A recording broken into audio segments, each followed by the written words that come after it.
भारत माता की। देखिए, अगर शिक्षकों में नहीं गूंजा तो बच्चों के दिलों तक कैसे गूंजेगा। एक बार बताएं, नया पाठ्यक्रम लागू हो रहा है, उसको लेके जोश कितना है। भारत माता की। बहुत बढ़िया। माननीय मुख्यमंत्री जी, मंच पर आसीन शिक्षा विभाग के हमारे साथी अधिकारीगण, यहाँ पर उपस्थित हमारे एमएलए साथी, प्रिंसिपल्स, टीचर्स, स्टूडेंट्स, हम सब के लिए बहुत बड़ा दिन है, देश के लिए बहुत बड़ा दिन है। माननीय मुख्यमंत्री जी का एक बहुत बड़ा सपना आज से सच होना शुरू हो गया है। 2 साल पहले, लगभग 2 साल पहले इसी छत्रसाल स्टेडियम से 26 जनवरी के कार्यक्रम में माननीय मुख्यमंत्री जी ने आदेश दिया था, और वो समय था जब पूरे देश में और पूरे बहुत सारे दुनिया के देशों में दिल्ली में शिक्षा में हुए अच्छे काम की तारीफ होने लगी थी। सरकारी स्कूल उनकी जो बिल्डिंग्स थी सरकारी स्कूलों की बहुत अच्छी दिखने लगी थी, और लोग कहने लगे थे यार अब दिल्ली के सरकारी स्कूल प्राइवेट स्कूलों से अच्छे दिखने लगे। हमारे सरकारी स्कूलों के रिजल्ट्स प्राइवेट स्कूलों से अच्छे आने लगे थे। हमारे सरकारी स्कूलों के बच्चे कंपटीशन में प्राइवेट स्कूलों के बच्चों को भी बात देने लगे थे, और आईआईटी, नीट, जेई वगैरह, मैनेजमेंट के प्रोग्राम्स, क्लेट का एग्ज़ाम, ये सब हमारे बच्चे कंपटीशन को बीट करने लगे थे। बहुत शानदार चल रहा था कि आदरणीय मुख्यमंत्री जी ने कहा कि देश की प्रतिभा अगर देशभक्त नहीं हुई तो प्रतिभा क्या हुई। इसीलिए माननीय मुख्यमंत्री जी का आदेश था कि हमारा सपना है कि हम अपने बच्चों को एक बेहतरीन प्रतिभा बनाकर तो अपने स्कूलों में खड़ा करें ही, लेकिन यह भी जिम्मेदारी लें कि हर एक बच्चे को कट्टर देशभक्त बनाएंगे। उस पर काम होना शुरू हुआ और लगभग 2 साल लग गए। उसमें 2 साल लगने की एक बड़ी वजह बीच में कोरोना महामारी भी रही, लेकिन 2 साल के अंदर अंदर एक बहुत शानदार देशभक्ति पाठ्यक्रम दिल्ली के स्कूलों में आज से लागू हो रहा है। थोड़ा समय लगा, बीच में कोरोना की वजह से डिले भी हुआ, लेकिन अब जब देश आज़ादी की 75वीं सालगिरह मना रहा है तो इससे बढ़िया समय और क्या हो सकता है। और आज जब हम शहीद आज़म सरदार भगत सिंह जी का जन्म दिवस मना रहे हैं तो इससे बढ़िया दिन और क्या हो सकता है देशभक्ति पाठ्यक्रम लॉन्च करने के लिए। माननीय मुख्यमंत्री जी ने लगातार इस पर रिव्यू किया है, इसकी जानकारी रखी और इसमें लगातार गाइडेंस दी कि कैसे इस पाठ्यक्रम को डेवलप किया जा सकता है, क्योंकि वो खुद देश के सबसे प्रतिभाशाली छात्रों में रहे हैं, वो आईआईटी पढ़ के आए हैं, तो इसलिए उन्हें यह भी मालूम है कि एक प्रतिभाशाली देशभक्त होता है तो कैसा होता है, और कोई व्यक्ति जिसके अंदर प्रतिभा तो हो लेकिन उसकी देशभक्ति में कहीं कमी रह जाती है तो वो कैसा होता है। वो बहुत अच्छे से जानते हैं, बहुत बारीकी से जानते हैं, इसलिए बहुत बारीकियों पे उन्होंने नज़र रखी और आज हम एक बहुत अच्छा पाठ्यक्रम आप सबके बीच लेकर आए हैं। मैं इस पाठ्यक्रम के संबंध में 1-2 बातें ज़रूर यहाँ कहना चाहूँगा। मीडिया के साथी भी हैं और हमारे सभी प्रिंसिपल्स भी हैं। देशभक्ति की क्लास चलाने के लिए जिन टीचर्स को कोऑर्डिनेशन की जिम्मेदारी दी गई है वो टीचर्स भी हैं। पहली बात तो ये कि ये पाठ्यक्रम खाली देशभक्ति की बात नहीं करने वाला, ये जज्बा पैदा करेगा। ये ऐसे स्टूडेंट तैयार नहीं करेगा जो बड़े होकर देशभक्ति की बातें करते रहेंगे, ऐसे स्टूडेंट तैयार करेगा जिनके दिल में देशभक्ति होगी, जिनके दिल में देशभक्ति का जज्बा होगा। दूसरी बात यह कि ये कोई मोरल प्रीचिंग का नहीं होगा, ये करना चाहिए, देशभक्त होना चाहिए, देश से प्रेम करना चाहिए, मोरल प्रीचिंग का कार्यक्रम नहीं होगा। ये इतिहास की कहानियों और उनके फैक्ट्स को रिपीट करके रट के परीक्षा देने का कार्यक्रम नहीं होगा, बल्कि इसमें हर बच्चा अपने दिल की तरफ देखेगा, अपने जज्बे की तरफ देखेगा। वो ये देखेगा कि कैसे भगत सिंह नाम का वो लड़का केवल 23 साल की उम्र में फांसी झूल गया। वो इस बात की भी तुलना करेगा कि 23 साल की उम्र होती क्या है।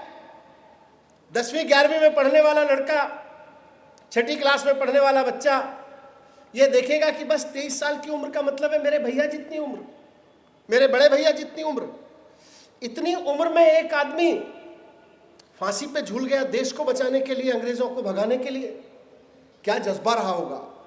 उस जज्बे को समझेगा, उस जज्बे पे चर्चा करेगा, उस जज्बे को अपने दिल में बिठाएगा। हर बच्चा ये देखेगा कि कैसे जब शहीद भगत सिंह को फांसी लगी तो उसके 1 साल बाद इस देश में एक और बालक पैदा हुआ। वैसे तो सैकड़ों और हजारों देशभक्तों की कहानियां हैं, लेकिन वो बच्चा समझेगा कि जब 23 साल की उम्र में शहीद भगत सिंह को फांसी लगी तो उनको फांसी लगने के बाद 1 साल बाद एक बच्चा इस देश में पैदा होता है और अपने गांव में केवल 7 साल की उम्र में हाथ में फांसी का फंदा लेके घूमता रहता है कि मुझे देश को आजाद कराना है और उसके लिए भगत सिंह की तरह फांसी पे झूलना है। वो जज्बा क्या था उस 7 साल के बच्चे में। वो जज्बा हम अपनी 5वीं क्लास के 6ठी क्लास के बच्चों में क्यों नहीं ला सकते। वो जज्बा हम अपनी 6ठी और 7वीं क्लास के बच्चों में लेके आएंगे। वो बच्चा हम भी अब 7 साल के बच्चों में लेके आएंगे। और 19 साल होते होते वो शहीद हेमू कलानी कहलाया, जिसके नाम पर आज हम दिल्ली में एक बड़ा स्कूल भी चला रहे हैं। कैसे 19 साल का लड़का देश के लिए हंसते हंसते फांसी पे झूल गया।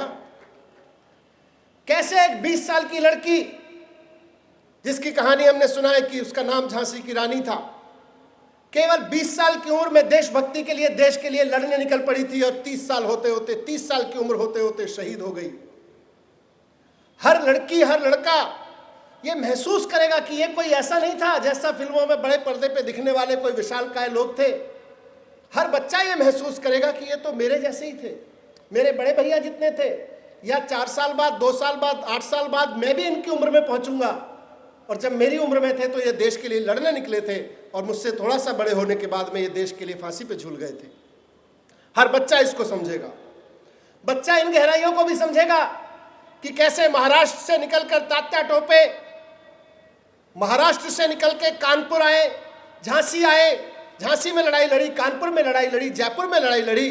और हम बच्चे को केवल ये नहीं सिखाएंगे कि तात्या टोपे कहाँ पैदा हुए थे, हम बच्चे को ये सिखाएंगे कि तात्या टोपे ने जिस उम्र में ये लड़ाइयाँ लड़ी उस वक्त में रेल का नेटवर्क नहीं हुआ करता था। बच्चा ये एहसास करेगा। बच्चा इस बात का भी एहसास करेगा कि उस वक्त नदियों पर पुल नहीं हुआ करते थे, लेकिन फिर भी तात्या टोपे किस तरह से 20,000 सैनिकों के साथ चलते हुए महाराष्ट्र से झांसी पहुंच गए, कानपुर पहुंच गए, नर्मदा और चंबल जैसी नदियों को पार करके निकल गए। हर बच्चा ये महसूस करेगा कि कितनी कठिन परिस्थितियों में उन लोगों ने लड़ाई लड़ी हमारे लिए, जिनकी वजह से आज हम आजाद भारत कहलाते हैं अपने आप को। हर बच्चा इस बात को महसूस करेगा पाठ्यक्रम में बैठ के, क्लास में बैठ के उसको एहसास कराया जाएगा। पत्रकार साथी बैठे, इस देश में पत्रकारिता का एक दौर ऐसा भी रहा कि 1907 में शांति स्वरूप भटनागर नाम के एक व्यक्ति ने एक अखबार शुरू किया, स्वराज्य, इलाहाबाद में। अखबार शुरू होने के 1 हफ्ते के साप्ताहिक अखबार था। पहला संपादकीय लिखने पर अंग्रेजों ने पहले संपादक को जेल में डाल दिया। दूसरा संपादक नियुक्त हुआ, दूसरे संपादक को दूसरा संपादकीय लिखने पर जेल में डाल दिया। तो शांति स्वरूप भटनागर जी ने अखबार का विज्ञापन निकाला कि अखबार में एक संपादक चाहिए, ऐसा संपादक चाहिए स्वराज अखबार के लिए जो जेल की 2 रोटी और 1 गिलास पानी में गुजारा करने को तैयार हो और जिसके अंदर इतनी हिम्मत हो कि एक एडिटोरियल लिखे तो 10 साल काला पानी काटने को तैयार हो। कौन लोग थे वो? कैसे लोग थे वो? कहां से आए थे वो? इसी धरती पे थे, हमारे ही जैसे थे, हमसे ज्यादा खराब परिस्थितियों में लड़ रहे थे, हमसे ज्यादा कठिन परिस्थितियों में लड़ रहे थे। ये बात हर बच्चे के जहन में उतरेगी इस पाठ्यक्रम के दौरान। ये हमारी जिम्मेदारी है। बाबा साहब ने क्या क्या नहीं झेला जब उन्होंने खड़े होकर कहा कि जब तक सामाजिक मानसिक गुलामी नहीं जाएगी तब तक स्वतंत्रता, राजनीतिक स्वतंत्रता अधूरी है। इस देश का सबसे प्रतिभाशाली छात्र अचानक खड़े होकर यह कहता है कि अगर मानसिक सामाजिक गुलामी नहीं गई तो ये राजनीतिक स्वतंत्रता अधूरी है। क्या क्या झेला था बाबा साहब ने, कैसे इन्होंने स्वतंत्रता की लड़ाई को सिर्फ और सिर्फ राजनीतिक स्वतंत्रता नहीं बल्कि सामाजिक और मानसिक गुलामी से मुक्ति की लड़ाई बना दिया बाबा साहब ने, जिनकी वजह से आज हम 75 साल से एक मजबूत संविधान लेके बैठे हैं।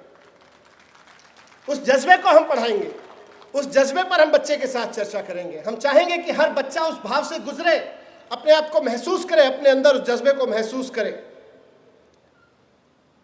इस पाठ्यक्रम में हम हर साल 100 कहानियां शामिल करेंगे। हर बच्चे को हर साल 100 कहानियां पढ़ने को मिलेंगी। उसको हर साल 100 देशभक्तों की जिंदगी से बच्चा गुजरेगा, उसको महसूस करेगा। अभी क्योंकि पहला साल है और आज़ादी की 75वीं वर्षगांठ हम मना रहे हैं, तो 75वीं वर्षगांठ के मौके पर हमने 100 स्वतंत्रता सेनानियों की कहानियां इसमें शामिल की हैं। लेकिन अगले साल 100 लोग और, उसके बाद अगले साल 100 देशभक्त और, अगले साल 100 देशभक्त और फिर देशभक्ति के वो तराने, देशभक्ति की कविताएं, नर्सरी से लेकर 12वीं तक हर एक बच्चा कम से कम 700-800 कहानियां और 500-600 गीत, कविताएं, इन सब से होकर गुजरेगा, उससे जज्बे से होकर गुजरेगा। ये हमारी इसमें तैयारी है। और सबसे बड़ी चीज़ की इसमें एक्टिविटीज़ होंगी कि हर बच्चा रोज़ाना की ज़िंदगी में अपने काम और देशभक्ति, अपने काम को, अपनी सोच को, कि वो क्या सोच रहा है, ऐसी एक्टिविटीज़ होंगी कि वो अपनी सोच को, अपने काम को रोज़ाना देशभक्ति की तराजू पे तोल के देख सके कि ये जो मैंने काम किया वो देशभक्ति के तराजू पे कहाँ खड़ा है, ये जो मेरी सोच है ये देशभक्ति के तराजू पे कहाँ खड़ी है।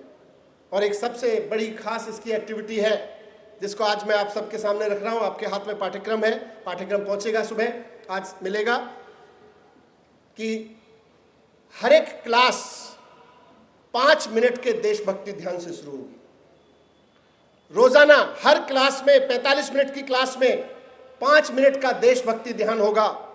इस देशभक्ति ध्यान में बच्चे माइंडफुल मेडिटेशन करेंगे और भारत माता को अपने ध्यान में रख के देश के प्रति अपनी श्रद्धा अपने अंदर जागृत करेंगे और रोजाना किन्हीं 5 देशभक्त नागरिकों के बारे में सोचेंगे और उनके प्रति अपनी कृतज्ञता जाहिर करेंगे। रोजाना हर बच्चा क्लास में बैठ के 5-5 देशभक्तों को याद करेगा।